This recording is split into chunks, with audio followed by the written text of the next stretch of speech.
Next property में आता है आपका कंडीशनल प्रॉपर्टी। इंपॉर्टेंट है, कंडीशनल प्रॉपर्टी से जुड़ा हुआ आपका बायस थ्योरम जो आपके एग्जाम्स में आती है, बायस थ्योरम। तो पहले हम लोग सब समझिएगा कंडीशनल प्रॉपर्टी क्या होती है। कंडीशनल प्रॉपर्टी मतलब कि ऐसी प्रॉपर्टी जिसमें कंडीशन लग गई, ठीक है। जैसे कि इसका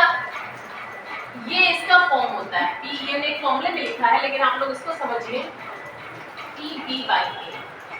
पी बी बाई ए का मतलब ये है probability of occurring B event when A is already happened. जब ए हो चुकी हो तो बी का होना, इसे बोलते हैं कंडीशनल प्रोबेबिलिटी। जैसे कि आप 52 पत्ते को शफल कर रहे हैं, एक पत्ता आपका गिर गया, फिर आपसे कहा गया कि हार्ट एस ऑफ हार्ट निकालिए, ठीक।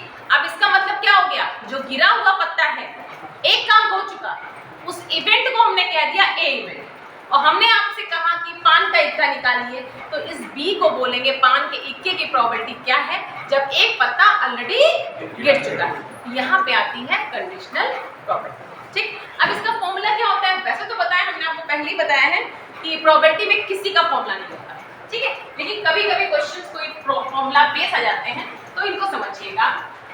कंडीशनल प्रोबेबिलिटी हमने आपसे कहा कि एक इवेंट हो चुकी है, ठीक है, तो उसको लिखने का तरीका क्या हुआ, ए हो चुकी तो बी आपको बताया, ठीक है।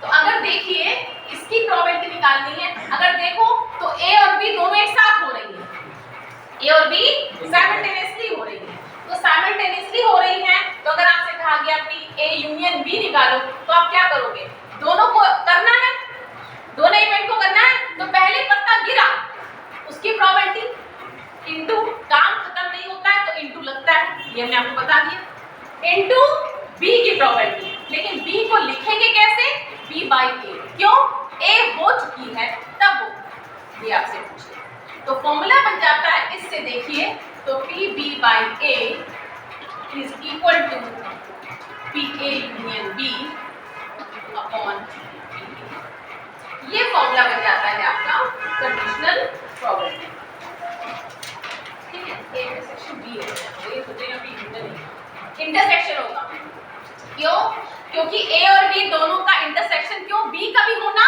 और ए का भी होना, इसलिए यहाँ पे इंटरसेक्शन होगा। बी में डाउट लग रहा था, इंटरसेक्शन क्यों होगा, क्योंकि ए और बी दोनों को कंबाइंड होना है, ठीक है, इसलिए यहाँ पे इंटरसेक्शन होगा पी ए इंटरसेक्शन बी। और आपको ध्यान होगा इंटरसेक्शन में ही मल्टीप्लाई होता है, यूनियन में प्लस होता है, ठीक है। ए और बी दोनों का होने पे इंटरसेक्शन लगेगा, तो पी ए इंटरसेक्शन बी क्या होगा, पी ए का होना इनटू बी का कब होना, जब ए ऑलरेडी हैपेंड, तो बी बाई ए। तो बी बाई ए का फॉर्मूला ये बन जाएगा। अब देखिए यहाँ से एक बड़ी ब्यूटीफुल चीज निकल के आएगी, अगर ए और बी दोनों इवेंट इंडिपेंडेंट है तो इंडिपेंडेंट इवेंट का हमने लास्ट लेक्चर में आपको बताया था P A into P B होता है, तो पी ए कैंसिल हो जाएगा, मतलब कि वहां पे कंडीशनल प्रोबेबिलिटी कुछ नहीं होती है, वो पी बी ही होगी, क्योंकि ए के गिरने से उसको इफेक्ट नहीं पड़ेगा क्योंकि ए और बी दोनों इंडिपेंडेंट है।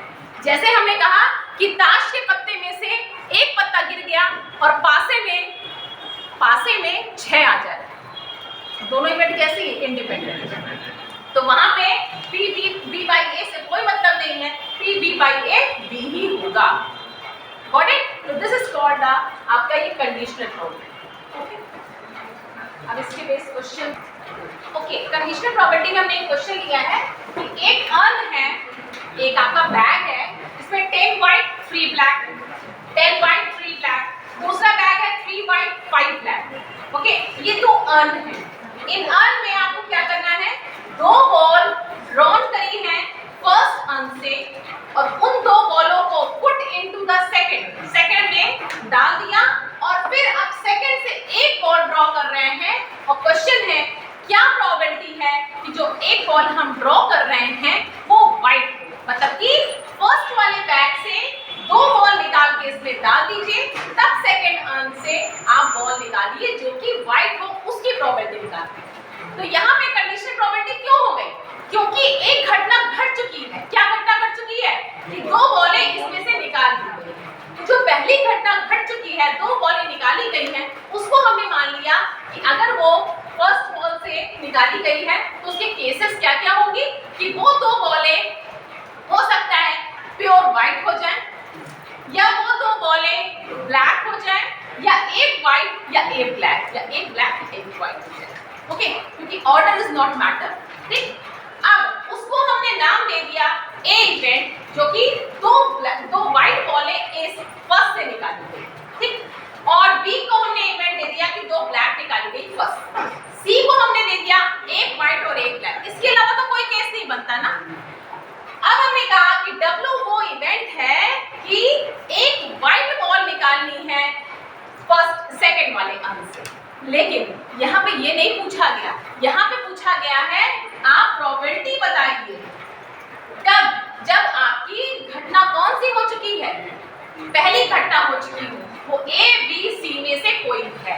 ठीक, इसका मतलब जो आपको निकालना है रिक्वायर्ड प्रोबेबिलिटी, वो क्या होगी, पहली घटना हो चुकी हो, मतलब A इवेंट हो चुकी है, तो आपका W का होना, तो उस W के होने को क्या कहेंगे, W होने प्लस पहली घटना हुई, फिर दूसरी का होना, ठीक, फिर तीसरी हुई, फिर आपका यही तो निकालना है। 3 केस बने, A हो जाए तो W का होना तो W/8, B हो जाए तो W का होना। अब आपको दिमाग में आ रहा होगा कि मैम आपने सिर्फ W क्यों नहीं कहा, W तो एक व्हाइट निकालने की प्रोबेबिलिटी है, लेकिन ये हमसे नहीं कहा गया। हमसे कहा गया पहली घटना घट जाए तब व्हाइट के निकालने की, इसलिए यहाँ W/A आया। Got it? चलिए अब हम करते हैं PA इज व्हाट, दो व्हाइट बॉलें फर्स्ट वाले से निकलना, तो 10C2 upon 13C2 into white ball निकलना जब A इवेंट हो जाए। A इवेंट है क्या, दो व्हाइट बॉलें इसमें आ गई, तो दो व्हाइट बॉलें आ गई तो ये क्या हो गया, 3 2 5, 5 व्हाइट हो गई। आपको निकालनी कितनी है, व्हाइट बॉल एक निकालनी है। ठीक है, यहाँ पे कितनी हो गई 5, तो 5C1, और टोटल कितनी हो गई 5 5 10, 10C1 प्लस, इसको रब कर दी क्योंकि माना हुआ केस। नेक्स्ट दूसरा केस क्या है, PB मतलब दो ब्लैक बॉल्स निकालना, किससे, पहले वाले से, तो 3C2 अपॉन 13C2, फिर W व्हाइट बॉल निकालना, लेकिन जब पहली घटना घट चुकी हो, मतलब दो ब्लैक बॉलें इसमें आ गई हो, तो जब ब्लैक बॉलें आएंगी तो उससे कोई इफेक्ट नहीं पड़ेगा व्हाइट में, तो व्हाइट तो 3C1 ही रहेगा।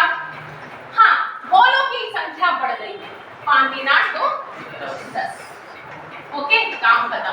काम खत्म होता है तो प्लस लगता है, नहीं तो देखिए बीच में इंटू है। This is the main concept of probability. क्या कहते हैं, दिस इज माय कॉन्सेप्ट। ये मेरा कॉन्सेप्ट स्टार्टिंग से है, जब तक घटना खत्म नहीं होती है तब तक मल्टीप्लिकेशन ओवर डू, जैसे ही घटना खत्म मल्टीप्लिकेशन खत्म, प्लस लगा दिया। ये काम हो गया तो आपकी काम तो पूरा हो गया ना, इसलिए प्लस लगा दिया। ठीक, लेकिन इन दोनों के बीच में तो इंटू लगेगा, क्योंकि ये होने के बाद में एक और चीज होनी है। Okay, now PC is what, एक व्हाइट बॉल और एक ब्लैक बॉल फर्स्ट अंक से निकलना, पहले अंक से, पहला अंक में एक व्हाइट बॉल निकाली, दूसरे में से 3C1 में 3 में से, तो टोटल क्या है, अभी निकाली फिर इसमें डाल दी, जब इसमें डाली तो इसमें एक यहाँ बढ़ गई और एक यहाँ, तो ये 3 1 4 हो गई। अब आपको 4 में से एक लेनी है, ओके, और टोटल कितनी रहेगी, वही 10C1। तो इसको सॉल्व किया आपने, आई थिंक इसका आंसर जो आ रहा है 59/130 is the right answer. Okay, thank you.